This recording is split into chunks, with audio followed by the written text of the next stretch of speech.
Hey there, Seahawks. In this video, we're going to talk about making screencast videos.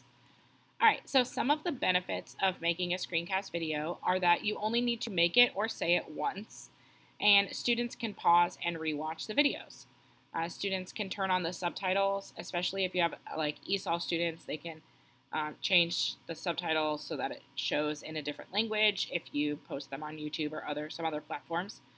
And then students who are absent don't miss the instruction. The planning piece. So planning the video takes probably more time than actually making or doing anything with the video.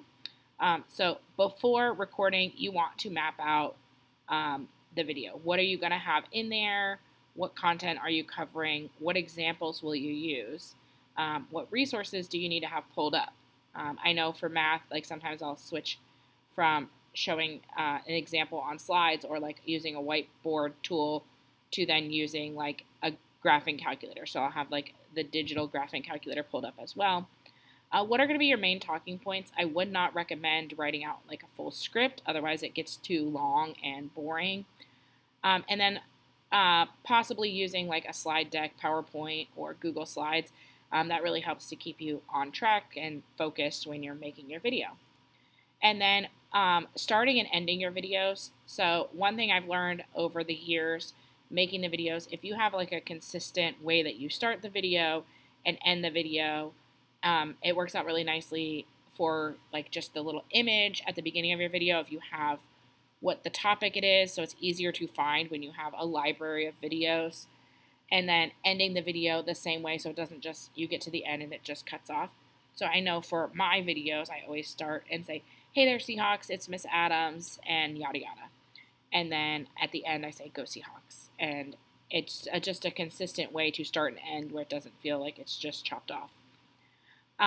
Timing for the video. So this is kind of what research has shown, to keep it short when possible if you want students to truly stay engaged in the videos. And it's more about making them like personal. Like if you are making the video yourself, they know it's you in the video, they're more likely to watch them. The shorter they are, again, they're more likely to watch them and stay engaged with them. I do think that higher level students can handle a bit more length of videos, but certainly if you can keep the material short and then have more time in class to practice those things, that I would recommend shorter videos more frequently than longer videos less frequently. All right, the tools. So if you're using a touchscreen device, you could use apps like Explain Everything or Educreations or Doceri. They're all kind of whiteboard apps. So they kind of turn your iPad, or if your computer turns into a touchscreen, it turns it into like a digital whiteboard where you can write on it. You can import your slides if you're using PowerPoint or Google Slides and then write on top of those. They have some other cool features. Most of them you can even record directly in there, so you don't have to go to the computer and pull up the presentation on your computer and record there. You can just click record right in the app. If you're not using a touchscreen device, you can use Screencastify, Screencast-O-Matic, or even Zoom to create a screen recording.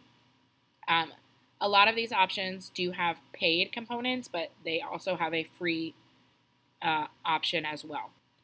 Ideally, you would really want something that has like a trimming tool so that when you're editing the video, if you need to pause or if somebody walks in while you're recording the video, you don't have to re-record. You can just trim that section out and delete that part. All right, if you want more help on making videos, please reach out and ask.